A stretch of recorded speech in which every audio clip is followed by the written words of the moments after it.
From the open season property studio, welcome to SuperTalk Outdoors, where we every single Monday at lunchtime celebrate the world-class outdoors of the state of Mississippi because we live in the capital of the outdoors in America. I love saying that. I really do. And as I say so many times, I can defend it. I would stand toe-to-toe with anyone in America to make that claim. It's December the 30th, 2024. Can you believe it? 2024 is essentially behind us. Where did this year go? I know it's been a great outdoor year for me, and we're going to review a little bit some of the past shows that we've had. But before we go any further, I want to bring my buddy, the producer of SuperTalk Outdoors, Cal Curley, into the conversation, and just publicly thank him for all the amazing support that he's provided for this show and our guests over the past year. Cal, how you doing, my friend? Not too bad. How about yourself? I'm doing really good. So for those of you watching on YouTube or Facebook or SuperTalk TV, you can see that he's actually in a studio, actually at the offices where several radio stations that are owned by SuperTalk Mississippi Media here on the Mississippi Gulf Coast. He's in that studio. Often he's actually works from a studio in his home. He's an IT and operations guy. You recognize his voice across channels across the state of Mississippi. But every now and then you spend some time in the office, my friend. Well, I rebuilt your studio and decided to pretty much use it as my own. So I'll come in here and I'll do the same thing I did from my home studio, and that is to remote into the studio to my left instead of working in there, or same thing. Yeah, well, that's cool. That way you don't have to undo everything from the remote part of what you're doing. No, and nobody thinks to look for me here, too. So I'll be here 3-4 hours. They won't even know I'm home. You can hide. Yeah, exactly. The cow cave. But Cal, yeah, that studio, man, when I first started doing this 5 years ago, it's amazing to think about that now. But when I first started doing the Ricky Mathews show, we did it live from right there. And the goal was to learn radio and really understand how it works. And then we were going to establish this studio here at my house. And then that's where I would be from that point forward. But then COVID happened, and we vacated that studio pretty quickly, a little bit before we expected to, didn't we? Yeah, it was. I wasn't really sure of the whole overall plan, but yeah, we vacated it pretty quick, and the whole plan to, like you said before, it pretty much sped up every trend that was slowly trickling down, and it worked out for the better, I think, in the end. Yeah, I think it's really going well the way we've done these shows remotely. And then it wasn't about a year into the gig that I had the opportunity to do SuperTalk Outdoors. We hit the ground running with it. The feedback we get continues to be so awesome. And, you know, the opportunity we have, Kyle, on this show to celebrate so many people, both inside the Department of Wildlife, Fisheries, and Parks and others. It's been a lot of fun, hasn't it? Yeah, it really has. I've learned a lot just from being the old fly on the wall, if you will. A lot of stuff that I've really kind of thought about silently, and it was like, all right, that makes sense. And there's still a few terms that I'm just going to hold on to that I'll figure it out as we go. Hey, my biggest complaint is that as much as you and your son love to fish, that I can't get you to go fishing more often. Yeah, that's the hard part. It's schedules. I'm usually busy in the afternoon when you're free, and that really, that causes a problem every time.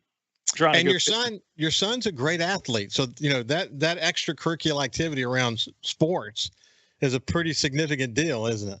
Oh yeah, it is. He's was full into football. Made the the other day, first team All-State for kicker. For Mississippi in 6A, and baseball season's about to start up as soon as they go back to school, and I guess the season will start mid-February. So it's, from one sport to the next.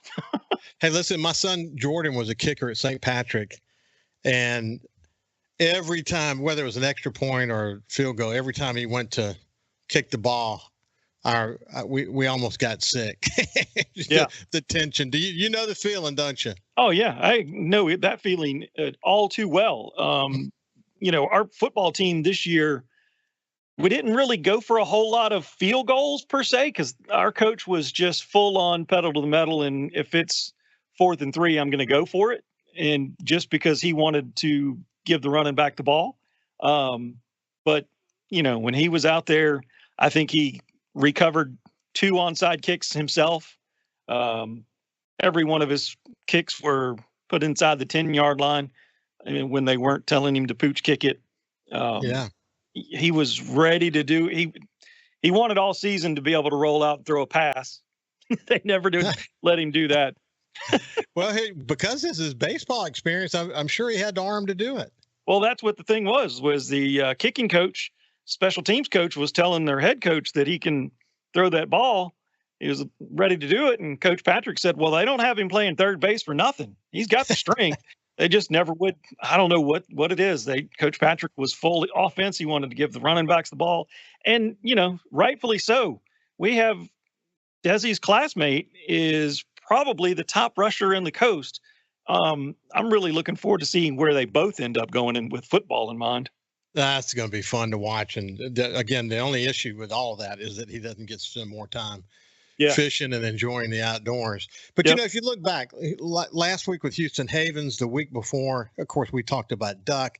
The week before, William McKinley talking about deer and the incredible deer hunting we have in Mississippi.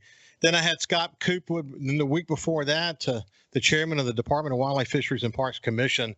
Scott is doing such a great job as chairman, and he's doing an amazing job as a publisher of numerous publications across the state of Mississippi, including Delta Magazine, Delta Business Journal, Mississippi Business Journal. What a dude.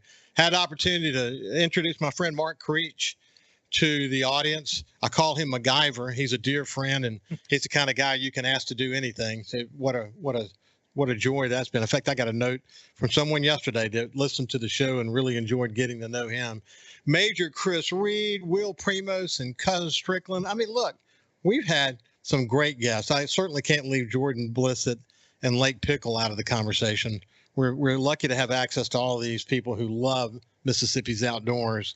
And it's been a pleasure over the past year to work with you, man, to bring so much attention to this. Oh, it's been my pleasure. I've had a ball. Well, listen, thank you, my friend. You bet. Hey, listen up.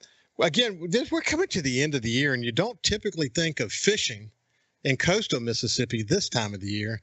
And Kyle and I both thought it'd be a great idea, and Cammie as well, our content producer, thought it'd be a great idea to ask Captain Sonny Schindler to join us. He hadn't been on the show in a while. We're going to catch up on just how the year has been for Sonny and his team at Sure Thing Charters. But before we go any further, let me welcome Sonny back to the show. How you doing, Sonny? What's up, man? How are you doing? I'm doing great. Sonny's actually sitting in his truck. I think you're at Lakeshore now. You've been doing some work on your boat. And we really appreciate you joining us, man. I mean, you think about this time of year, well, actually, the federal snapper season is over tonight, right? At midnight? Is that when it's over? Yeah, the end of the year is the last day, and Alex has the big boat. He got a big Freeman, and he's made a heck of a run with it, man. He's done well.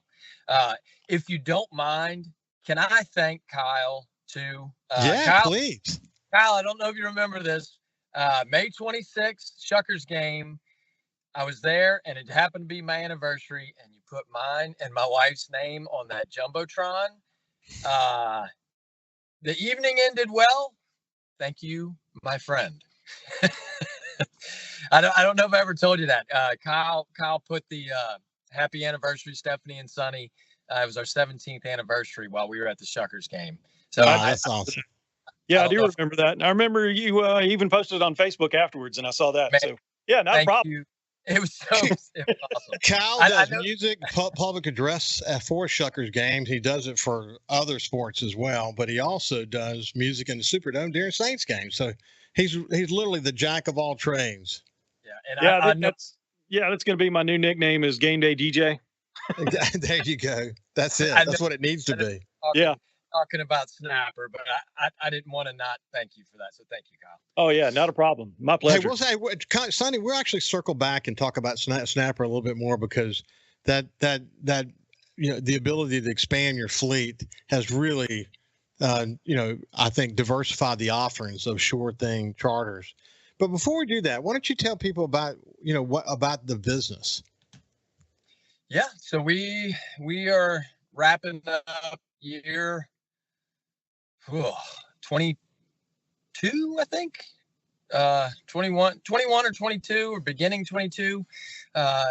It began a one boat operation, and we are now up to 10 guides and 11 boats. Well, what we'll do when we come back, we'll give you a chance to talk a little bit more about that. But this is Captain Sonny Schindler on this end of the year show. It's amazing that 2024 is behind us. When we come back, we'll continue our conversation. We'll see you after this. From the Open Season Properties Studio, welcome back to SuperTalk Outdoors. Look, Open Season Properties is a full-service real estate company with a team approach philosophy that ensures your needs are the highest priority, whether it's rural land sales, residential, or commercial properties. Open Season Properties markets and sells real estate in Mississippi, Louisiana, Arkansas, Tennessee, Alabama, and Georgia. And they're dedicated to the development of long-term client relationships and unwavering commitment to service. Go to openseasonproperties.com to learn more. We're thrilled to have Open Season Properties as the sponsor for SuperTalk Outdoor Studio. Okay, back to my friend Captain Sonny Schindler. When we left the conversation to go to break, he was just telling us a little bit about sure thing charters. He had just mentioned 11 boats. Why don't you pick it up from there, Sonny, and let us know what kind of fishing you do, et cetera. Sure. Yeah, we try to do a little bit of everything. We'll be as close as fishing right there in Bay St. Louis or right out in front of Bayou Caddy. Of course, we do Cat Island, the Mississippi Sound. All of our boats and captains are licensed in Mississippi and Louisiana. And the big boat, which Alex runs, is federally permitted for red snapper, which is a big deal. Alex has done very well with that big boat, and he handles every aspect of the offshore operation, which makes my life very easy because we stay pretty busy with this inshore stuff. So him handling that side of things, and of course our big ticket is the all-inclusive overnight trips to Cat Island, which now Captain Kenny pretty much runs the show there. He has tweaked a few things over the years, changed out a few people and procedures, and it is just a well-oiled machine. He's just a wizard out there with the food, with the schedule, with the generators, with the fishing. Very lucky to have guys, all of our guys, but Kenny and Alex and the rest of the Sure Thing guides, they just, everybody pulls their weight, does their job. And we try to do, if it happens pretty much in the Mississippi and Chandelier Sound, we try to be a part of it, from birding to fly fishing to the snapper, to the trout, to the triple tail, a lot of tagging. We try to dip a finger in everything.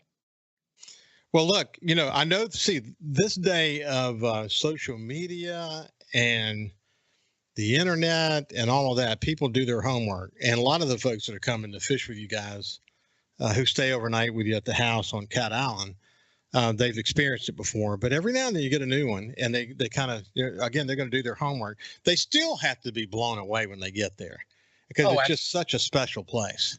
Absolutely. And we've incorporated kind of a walkthrough on some of our day trips. If we're fishing near the island or at Cat Island, everybody wants to see it. So we'll coordinate if there's a crew out there, which there normally is most of the warm weather parts of the year, but we'll bring the crew, and it's just so hard to explain and describe this beautiful home and operation on this breathtaking island. It's been a game changer, and we've been very lucky, very fortunate. It's been a lot of hard work, but that, that's part of the fun is figuring things out and getting better at it. And we've been very lucky. We've been very blessed with it. Well, this is kind of the way it works out there. There are a few houses out there, but there's no power. And the way you get power is through a diesel generator. And once you get used to operating that thing, it's kind of smooth sailing as long as you don't have any issues with it. It's a generator is basically a boat, in a room. There's always something. And Kenny, bless his heart, he thinks he's got every connection and fitting and sensor figured out. And here comes a new issue. But we couldn't do it without him. We have some other helpers that come out there and help from time to time. And it's just, it takes a village. Even on an island, it takes a village, man. Listen, I've had the conversation I've had with other charter boat captains, especially the ones that do speck and redfish fishing, mostly the backwaters and just slightly offshore, has been that you look back on this year, and this is true of my experience as well, that it's probably one of the best years we've had in a long time. I mean, the redfish and speckled trout fishing, until the recent rain, we need some rain every now and then. That's not a bad thing.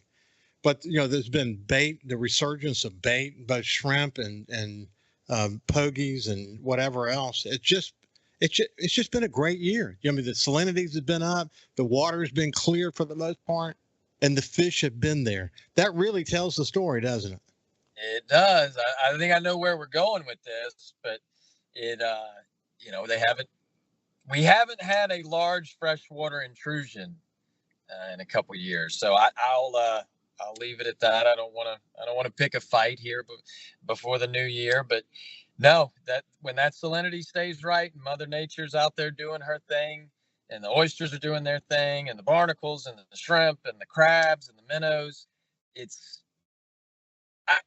I think I've said this before to you. I don't think it's that good. I think that's how it should be. I think that's how it used to be and how it should be. It's my 2 cents.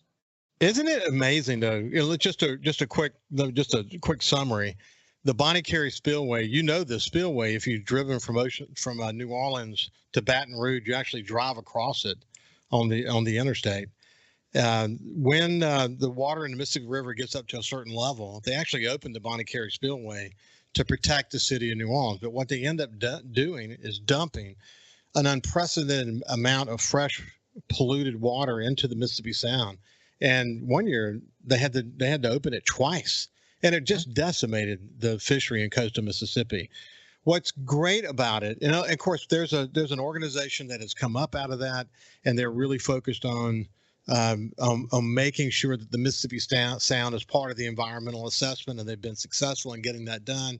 And they're looking at all other options, like, for example, are there spillways that can be opened north of Baton Rouge, even that could loosen some of this pressure on the spillways down from there. So there's a lot of conversations that are going on. But what we've learned, though, in spite of the incredible impact on, let's say, bottlenose dolphin, for example, or the shrimp and oyster industry, the fishing industry, what we've learned is that if you'll leave it alone for a few years, it's incredibly resilient. And that's the point that Sonny is making. There's nothing worse than to say, well, the city of New Orleans could be threatened, so the sacrificial lamb in that conversation is the Mississippi Sound and all the economy that surrounds that. It's a terrible trade-off, isn't it, my friend? It is. And look, I don't wish harm or ill will on anybody. But I would like to, and I think everybody would, maybe some other options or avenues to go down and look at other than just, doing the same thing that gets the same result every time. And it's, for us at least, it's terrible. And the Lake Pontchartrain, have you been keeping up with the fishing in Lake Pontchartrain? Yeah. They are a jam up season, man. They are having great. It's just incredible. Good for them. They haven't had one in years, and they deserve it. What's interesting, you think about Lake Bourne and Lake Pontchartrain, and then go into the Louisiana Marsh. Then you get a little further down into the Breton Sound area, and then you start thinking about these other diversions that they're talking about doing. There's so many threats, and it just seems like the threats ultimately, when there's some kind of move that needs to be made on the Mississippi River, this side of the river, the east side of the river, is the side that has to take the hit. Right. You know, Right. and I think the Atchafalaya Basin, that coalition has worked really good to minimize the impact on them. But now I think with the Mississippi Sound Coalition and others, I think about Moby Solange at the Marine Mammal Institute and Gerald Blessey and others, as they continue to stay focused on this, I think we're at least putting Mississippi in the conversation in a way that we need to be. And we won't, you know, because unfortunately this is going to happen again. I mean, the Mississippi River is going to get up again. Can we share some of the pain? Can the Atchafalaya Basin take some of it? We take some of it, you know, up the Mississippi River. Maybe they could take some of it. We've got to find better solution than just let's go dump it all into the Mississippi Sound. That's not a good solution. No. And you know, fingers crossed. Maybe we'll go a couple years without it. So when you hear, you know, especially if you're up not on the coast, and you hear this discussion about the Bonnie Carey spillway, well, that's what we're talking about. Sure. And it's a tough conversation for people who, I mean, anyone in the seafood industry, any charter boat captain, any recreational fisherman who, you know, either makes their living or finds their joy in fishing the Mississippi Sound. We have seen the worst of what can happen when that is not, when a management approach is used that just simply says it's always going to be the Mississippi Sound that has to bear the brunt. We've got to spread the pain. When we come back, we'll continue our conversation with Captain Sonny Schindler. We'll see you after this. Welcome back to SuperTalk Outdoors from the Open Season Property Studio. Listen, are you looking to purchase the perfect piece of hunting property, upgrade your farm equipment, or have you been dreaming of owning your slice of heaven out in the country? Look no further than Mississippi Land Bank for your financing needs. For more than 100 years, farming families and landowners in North Mississippi have turned to Mississippi Land Bank for all kinds of financial solutions, whether it's land, equipment, or livestock. For more information, visit mslandbank.com or go by and see one of their friendly staff at any of their offices. We're thrilled to have Mississippi Land Bank as a sponsor of SuperTalk Outdoors. Now let's go back to my friend Sonny Schindler from Sure Thing Charters. You know, we didn't cover one aspect of Sure Thing Charters that I want to make sure we focus on. One of the things that makes you guys unique and why you're able to have so much success catching fish, you know, beyond the overnight stays at Cat Island or maybe going offshore with your offshore team, it's the fact that you're able to launch your boats wherever the fish are going to be. So if it's over in the Louisiana Marsh, you can deal with that appropriately. Maybe you're catching fish over toward Biloxi Bay even, but you're able to adjust based on where the fish are. And as a result of that, you've had really good success, haven't you? Most definitely. It certainly, it doesn't pin you into a certain area. You know, the wind may be blowing. I've gone out there and fished, you know, 20, 25 mile an hour. Sometimes I've done it more. I don't recommend it, but if you can play that wind or find the better salinity and get in those areas, just moving across town, it's going to cost you a little bit of sleep and a little bit of gas to drive your boat over there. But it's definitely a good arrow to have in your quiver to be able to move and because look, these people coming in to fish with us now, the tourism industry here in Bay St. Louis, Waveland, Pastor Stan, Diamond Head is just exploded. So it isn't like somebody from, say, Hattiesburg that's an hour away and, oh, you know, we'll come back next week. This may be their only trip of the year. And sure, I would love to take them down to, you know, to the marsh or out to the Barrier Islands, but sometimes the conditions don't allow it. But you need to be able to move with the conditions to try and give these people a memorable, fun experience. And oftentimes that means getting on that trailer, moving across town, getting them in some calm, fishy water. And, you know, it's part of it. It's part of the dream job that sometimes has some nightmares, but it's, you know, once you get there and launch the boat and, you know, start smelling the smells and hearing the birds and hopefully hearing that drag go, it's all worth it. It always is. Well, one of the things that is notable, and this is almost across the board with charter boat captains that I talk to on this show, And that is when families come down, one of the, like, so let's say you're going out of Pasquarton Harbor, and of course the Shaggy's charter docks there are unique in coastal Mississippi, where people can come back and have their fish clean and go upstairs and cook them or whatever. What's cool about this though is that family members that don't fish, they can just kind of go north on from Highway 90, literally just walk across the highway, literally walk across Highway 90. And start shopping if that's what they want to do. So, you've got direct access to some terrific things to do. And people who come back year after year, the families have kind of figured that out, haven't they? Not only have they figured it out, lots of them have moved here. They'll snowbird here. Hopefully I can still say snowbird. I hope that's not an offensive term. You can. But, they'll come 2 or 3 years in a row. And then maybe on that second or third year, they'll say, could you recommend a good realtor or, a home builder? And of course we can, we're all born and raised from here, but we've claimed many of them. I'm sure your area, over there, Back Bay has claimed a few, but we've had many of them come for the weekend and stay for the rest of their life. Yeah. Listen, I had, it's been neat. From the live remote we had during Cruising the Coast this year at Town Green. One of my guests was Pete Vicari, who has Vicari Auctions during Cruising the Coast at the Mississippi Gulf Coast Coliseum. And this year they hit a record number of cars. They couldn't even fit them all into the convention center. Had the entire convention center and still didn't have enough room for all the cars that were being auctioned. What an incredibly successful event.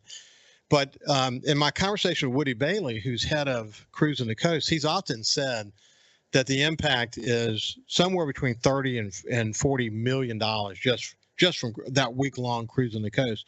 Well, Pete said something that's not being captured or caught in that study are the number of people who come here year after year and finally either decide to buy a house here or move here. I told Woody we got to try to figure out how to capture that, because Pete says it's actually quite significant, the number of people who've done that. So I wouldn't be surprised to learn that repeat fishermen and women who come to enjoy going fishing with you would fall in love with coastal Mississippi and either literally move here or buy a second home here. I'm sure that happens more times than we even know. No, absolutely. And they'll buy the boat and the dock and all the fishing gear, and then it turns into, man, we love it down there. So we're going to host Christmas down here, and everybody's going to come down for 4th of July because that's the biggest time of the year to be down here. So it's a weird in a good way, but our little slice of heaven down here is claimed many people in a good way. I don't mean that. Well, you said 21 going on 22 years. So, I mean, I can imagine literally generations of customers watching kids grow up and then them having kids and them bringing their kids. I bet you literally generations. Absolutely. I mean, we've had some that got on the boat my first few years when it was just me, Matt, and Kenny, and they're now, getting into their mid to late 20s or even early 30s, and we've had even some come back and work for us, out at the island or deckhanding and whatnot. So that's been neat. All the friends and acquaintances. You've met a few bad apples. You're gonna meet bad apples. I don't give a care what you do, but overwhelmingly the amount of just good, fun-loving, happy people. I think a lot of it is fishing. It's hard to be grumpy and be in a, you know what I mean? But it there's people, and I'll give them a shout if I'm heading. I don't get out much, but if I'm heading through Atlanta or Florida, and I'll know, okay, well, Mr. So-and-so and Miss So-and-so live here. I'll send them a, hey, how are you? And may stop in for a cup of coffee or a quick bite to eat. But it's been fun, making these friends and watching them grow, watching their kids grow. Yeah, some of them we're probably working on that third generation now. It's amazing. It really is. What's notable about, I think I may have said this before to you, but like if I go to Key West and let's say the boys and I want to go fishing, we got to be careful who we decide to hire, because a lot of those guys are just churning these people through. They really have gotten tired of the whole process. You can tell it when you're on their boat. They're kind of grumpy, and if you don't catch anything, they're totally okay with that. You've read all those stories. They have forgotten what you have not forgotten, what people like Ronnie Daniels, when he's on the show, what he has not forgotten is that you're in the tourism business. You know, if you happen to catch fish, that's great. But the opportunity to go to a place like Cat Island and fish and see the unbelievable birds there and ducks and all the things that you can see in the midst of that incredible environment, you were able to also catch some fish. That is creating a lifetime experience for people. And that's what they come back for. They're not coming back just to catch the fish. They want that total experience. And you guys figured that out a long time ago, didn't you? 100%. If the fish are there, we're going to catch them. But, and I think we did as captains, but our town and the Mississippi Gulf Coast has figured it out, because they'll get on the boat and I start immediately with the questions. Where'd you stay? Where'd you eat? Did you go to a casino? Did you go to a golf course? How was it? I want to know. I want to know if they had a good time or a bad time. The good, we're going to keep doing over and over till we hear bad. But if it's a bad review over and over, stuff that could have been fixed, look, bad weather, flat tires, all that stuff, that doesn't count. If somebody was rude to you or late or messy, stuff that could and should be fixed, whether it's on our boats, restaurant, hotel, I think the Mississippi Gulf Coast as a whole hits grand slams every time. And that's, sure, we'll get them coming back with the fishing, but the overall coast keeps them here. They do a great job. It is for sure important to give them that overall experience. And people all across Mississippi, I'm sure many of you have experienced just exactly what we're talking about now. Hey, when we come back, we're going to, Christmas time is behind us. We're looking to the new year. It's been a great outdoors experience this winter for me and my family. And I wonder how you're doing. But when we come back, we'll continue our conversation with Captain Sonny Schindler. We'll see you after this. Welcome back to SuperTalk Outdoors from the Open Seasons Property Studio. We really appreciate you joining us and hope you're having a great holiday.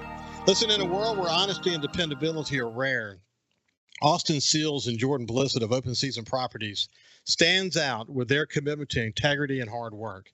With a background in agricultural science, marketing, and hunting land development, this team offers a real service that you can rely on when buying or selling real estate.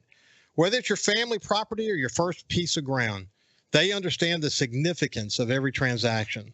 Specializing in recreational land, poultry farms, investment properties, farm and timber lands, and more, they're here to meet all your real estate needs. Give Austin Seals and Jordan Blissett at Open Season Properties a call today and experience the difference. We're thrilled to have Austin and Jordan as one of the sponsors here at SuperTalk Outdoors. Now let's get back to my friend Sonny Schindler. Sonny, isn't it amazing that the holidays are almost behind us and we're barreling into 2025?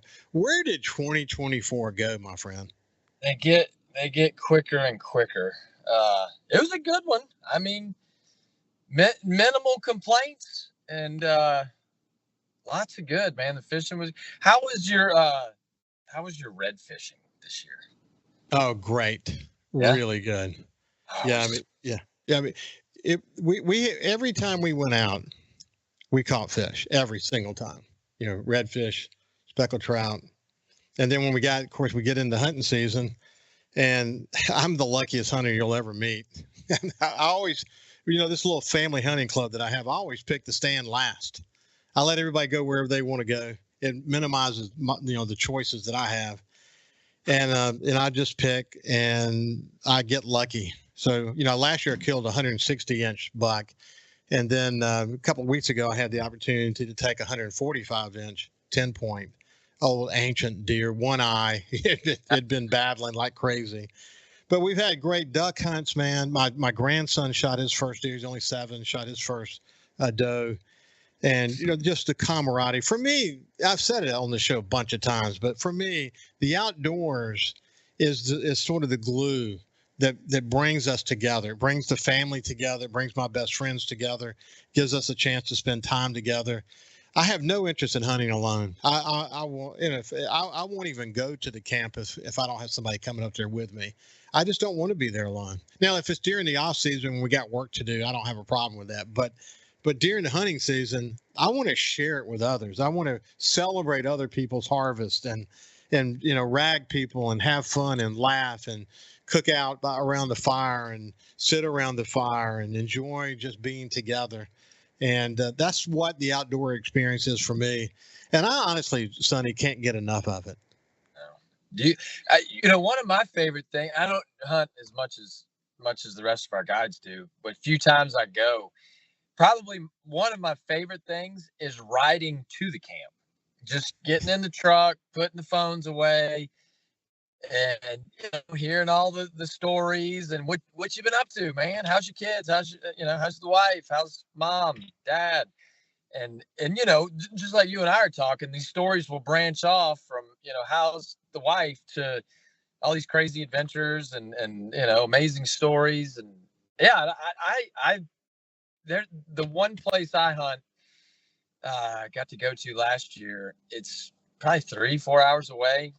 And that ride seems like 15 minutes when there's a truckload of us goofing off in the truck, just having a ball, no radio. I mean, it's, you're right though. That's what it's all about. Hey, listen, for a number of years, like over 10 years, my sons and I hunted at a friend of ours up on the Big Black River. It took about 3 hours to get there. Mm-hmm. And now it takes, if we're going to the Chula farm, it's about a little less than 4 hours. And then if we're going to the Etabina or Minter City farm, it could be between 4 and 5 hours, depending on the situation. But if you're going to the main campus, 4 hours. And my son Jordan, he's a lawyer, so he has to leave after work on Fridays, and he gets one afternoon hunt in. So he's going to be trying to take a few more Mondays off, but his goal is to get 2 afternoon hunts in. But he every time when you take that drive at night, or when you stay as long as you possibly can and you're rushing back home again, he said, boy, the difference between 3 hours and 4 hours when you're going, it's a big difference. But Then again, we remind ourselves, once we get there, man, the sights and sounds of the Mississippi Delta, being in the Mississippi Delta, it's so different than Mississippi Gulf Coast. It's one of the most special places on earth. And when you're going there in August, for example, and doing work, and people are, the farmers are still in the process of taking their crops out. And then you go through the process of, they're done now. They're rowing up their ag land. Some are spraying. Then you're putting food plots out. In a period of just a few months, the scenes change so dramatically. And then, then the real duck and deer scene starts to settle in, and then you start loving that and can't get enough of it. It's so special. It really is. I always enjoy our times together, Sonny. Likewise, my friend. Thank you, man. This has been Sonny Schindler from Sure Thing Charters. Listen, I hope everybody had a great Christmas. We got another month or so to go in this hunting season. Please stay safe. Always put safety first. Don't drop your guard. Let's keep everybody safe. Don't have something happen that changes your life forever. God bless you, and we will see you next week.